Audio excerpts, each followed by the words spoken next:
اللہ لا الہ الا هو الحی القیوم، یہ الفاظ آیت الکرسی کے آغاز میں سورہ بقرہ میں آ چکے ہیں۔ ایک بات نوٹ کر لیجئے کہ ایک حدیث میں آتا ہے کہ اللہ کا ایک اسم اعظم ہے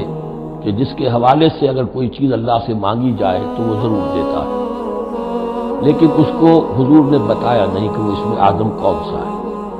کچھ اشارے کیے۔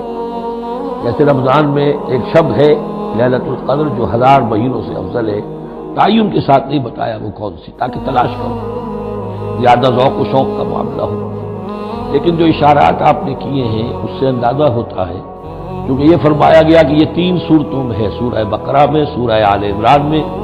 اور سورہ طٰہٰ میں،